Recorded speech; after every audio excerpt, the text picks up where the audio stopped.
EPS அவர்கள் வந்து தினம் தினம் பிரச்சாரம் பண்ணிட்டு இருக்காரு, அதை நம்ம பார்க்குறோம். தாலிக்கு தங்கம் அப்படின்றது ஏற்கனவே செல்வி ஜெயலலிதா அவர்கள் பீரியட்ல கொடுத்துட்டு இருந்தாங்க. அதுக்கப்புறமா இவங்க திமுக அரசு வந்ததுக்கப்புறம் அதை நிறுத்திட்டாங்க. நம்மளே பேசியிருக்கோம், அதுக்கான பாசிபிலிட்டிஸ் கம்மி. ஏன்னா தங்கத்தோட விலை தினம் தினம் உயர்ந்துட்டு இருக்கு. அப்படி இருக்கும்போது மீண்டும் தாலிக்கு தங்கம் அப்படின்ற ஒரு அறிவிப்பு வெளியிட்டிருக்காரு. இது எப்படிங்க சார், சாத்தியம் இருக்குதா? தாலிக்கு தங்கம்ன்றதோடு சேர்த்துட்டு பட்டுப்புடவை ஒன்று வழங்குவோம் என்றும் சொல்லியிருக்கிறார். அதுதான் ரொம்ப முக்கியம். ஒரு என்னதான் இந்த வியூக வகுக்கக்கூடிய நிறுவனங்களை நீங்கள் வேலைக்கு அமர்த்தினாலும் ஒரு அரசியல்வாதிக்கு தான் வாக்காளர்களின் மனங்களை எது கவரும் என்பது தெரியும். அந்த வகையில் தான் ஜெயலலிதா கருணாநிதி கலர் டிவி கொடுத்ததையும் சொல்லலாம். ஜெயலலிதா இலவச கறவை மாடு ஆடு கொடுத்தது, இதையெல்லாம் உதாரணமாக சொல்லலாம்.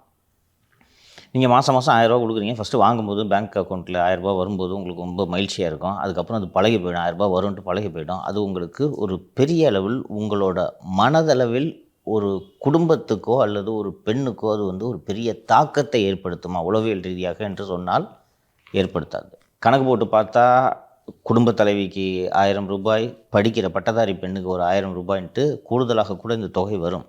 ஆனால் கல்யாணம் பண்ணும்போது இப்போது இங்கே நகரில் இருக்கவங்கள விட்டுருங்க, நீங்கள் நடுத்தர வர்க்கத்தை விட்டுடலாம். கிராமப்புறங்களில் ஏழைகளாக இருக்கக்கூடியவர்களுக்கு 1 பவுன்ன்றது பெரிய விஷயம். மொத்தமே இந்த கல்யாணத்துக்கே 1 பவுன் 2 பவுன் தான் மொத்தமே இருக்கும் செலவு.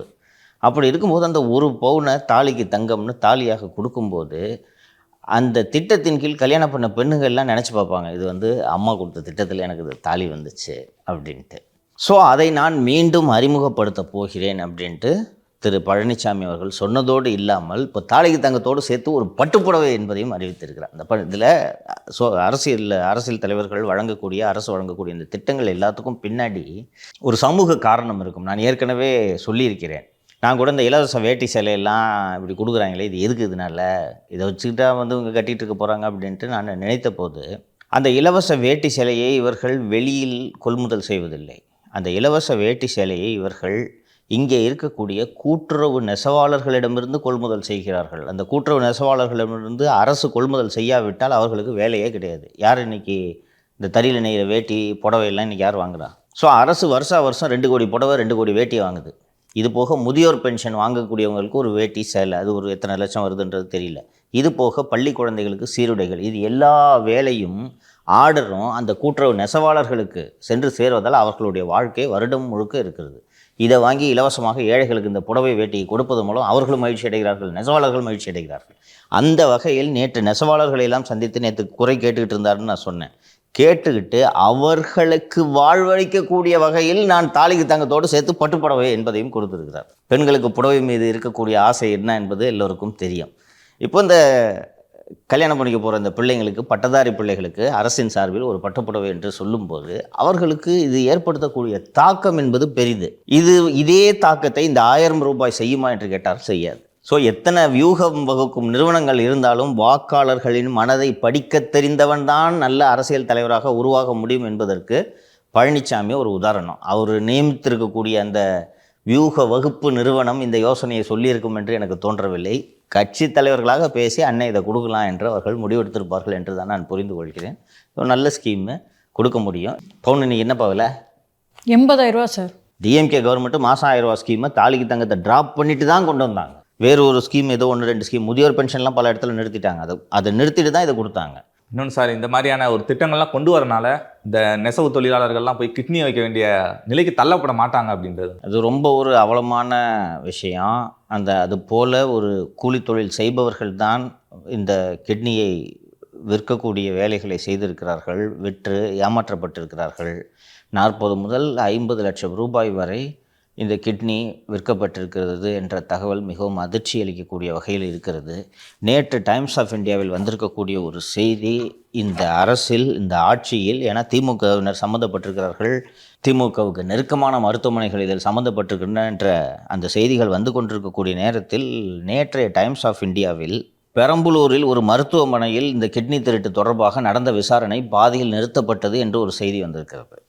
அது என்ன சொல்கிறாங்கன்னா, இந்த ஸ்டேட் லெவல், மாநில அளவில் இந்த கிட்னி ஊழல் பற்றி விசாரிப்பதற்கு ஒரு குழுவை போட்டிருக்கிறார்கள். அந்த குழு பெரம்பலூரில் உள்ள மருத்துவமனையை விசாரிக்க செல்லும் போது அந்த குழுவை உடனே திரும்பி வர சொல்லி project director, Tamil Nadu system reform program என்ற திட்டத்தோட ப்ராஜெக்ட் இயக்குனர் திரு வினித் அவர்கள் அந்த டீமை விசாரிக்காதீங்க, திரும்பி வாங்கன்னு அழைச்சிருக்கிறாங்க என்று தகவல்கள் கூறுகின்றன. அடுத்தபடியாக இன்றைக்கி ஜூனியர் விடன்லையும் வந்து இது தொடர்பாக ஒரு ஸ்டோரி வந்திருக்கு. இந்த கிட்னி திருட்டு இது போல் பள்ளிப்பாளையம் பகுதியில் நடந்து கொண்டிருக்கிறது என்று திமுக கவுன்சிலர் பாலசுப்ரமணியம் என்பவர் வந்து கடந்த ஆண்டே காவல்துறையில் புகார் அளித்திருக்கிறார். நான் அளித்த புகாரின்படி மகேஸ்வரி, சேகர் என்ற 2 தொழிலாளர்கள் தங்கள் கிட்னியை விற்பதற்காக முயற்சி செய்கிறார்கள் என்று எனக்கு தகவல் கிடைத்து நான் இது தொடர்பாக காவல் நிலையத்தில் புகார் அளித்தேன். புகார் அளித்ததும் கிட்னி விற்பனையில் ஈடுபட்டவர்களை போலீசார் உடனடியாக பிடித்து அவர்கள் கையில் இருந்து 2 லட்சம் ரூபாய் பறிமுதல் செய்தார்கள். சட்டவிரோத கிட்னி விற்பனை விவகாரத்தின் பின்னணியில் புரோக்கர்கள், பிரபல மருத்துவமனைகள் என மிகப்பெரிய நெட்வொர்க் செயல்படுகிறது. ஒரு கிட்னியை 50 லட்சம் வரையில் விற்பனை செய்கிறார்கள்.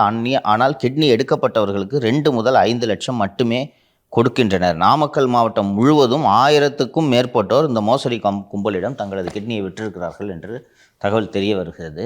கிட்னி ஊழலில் மீண்டும் மீண்டும் திமுகவுக்கு நெருக்கமான மருத்துவமனைகள் சம்மந்தப்பட்டிருக்கின்றன என்று தொடர்ந்து தகவல்கள் வந்து கொண்டிருக்கின்றன. அதில் அந்த முக்கியமான அந்த திமுக பேச்சாளர் ஒருவர், அவரை வந்து இதுவரைக்கும் காவல்துறை பிடிக்கவே இல்லை என்ற ஆனந்தன் என்ற அந்த ஆளை பிடிக்கவே இல்லை என்ற செய்தியும் வந்து கொண்டிருக்கிறது. இது அரசியல் கட்சிகள், இது நேற்று நாம் பேசின அதிமுக லீகல் விங் நல்லா வேலை செய்யுதுன்னா அதிமுக லீகல் விங் கையில் எடுத்து உடனடியாக நீதிமன்றத்தில் வழக்காக தொடுத்தாலே ஒழிய இதில் நியாயமான விசாரணை நடைபெறும் என்பதற்கான எந்த அறிகுறியும் இல்லை. இது இவ்வளோ மோசம் பாருங்கள். அந்த ஏழைங்க காசு இல்லாமல் விற்கிறாங்க. அவனுக்கு 4 லட்ச ரூபா கொடுத்து 40 லட்ச ரூபா ஹாஸ்பிட்டல் சம்பாதிக்குதுன்னா இது விற்காது அடுக்குமா?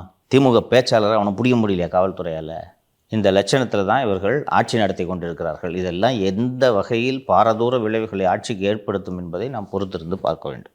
சரி, பைக்குகள் எல்லாம் வந்து ஃபைன் பண்ணியிருப்பாங்க இல்லையா, அது 450 கோடி ரூபாய் இன்னும் செலுத்தாமல் நிலுவையில் இருக்குது அப்படின்ற ஒரு விஷயத்த சொல்லியிருக்காங்க. இது என்ன தகவல் சார்?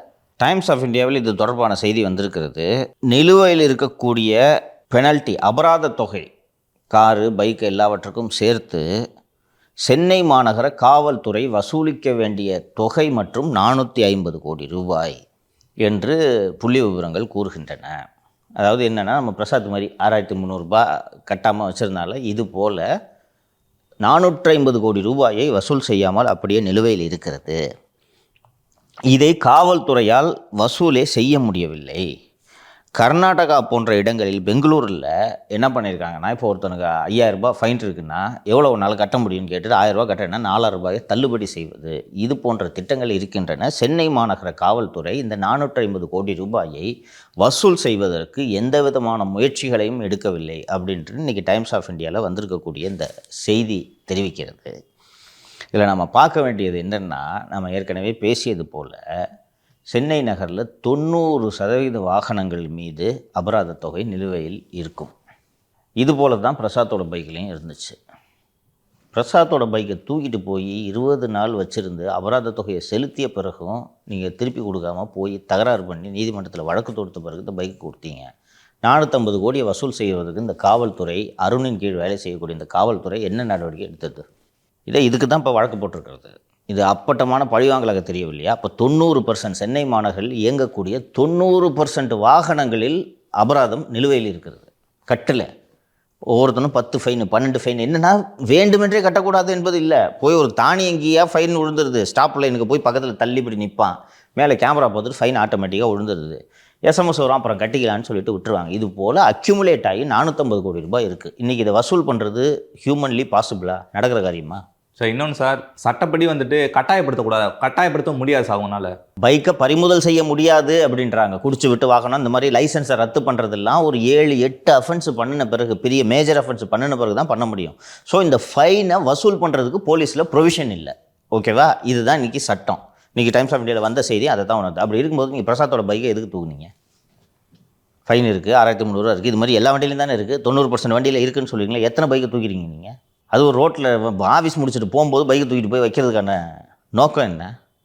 இதுதான் உங்கள் லட்சணம். இவ்வளோ வண்டி ஃபைனோடு ஓடுது, இதை வசூல் பண்ணுறது எந்த வேலையும் செய்யலை. ஆனால் இவன் சவுக்கு மீடியாவில் வேலை செய்கிறான்ற ஒரே நோக்கத்துக்காக இதை அருண் பண்ணிகிட்டு இருக்கார். இன்றைக்கி வரைக்கும் இதை மாற்றாமல் பொம்மை முதல்வர் ஆட்சி நடத்தி கொண்டு இருக்கிறார். இந்த அதிகாரிகளை பற்றிலாம் விரிவாக பேசுவோம். இது இன்றைக்கி டைம்ஸ் ஆஃப் இந்தியாவில் வந்திருக்கிற இந்த செய்தியை பதிவு செய்ய வேண்டும் என்பதற்காக சொன்னேன்.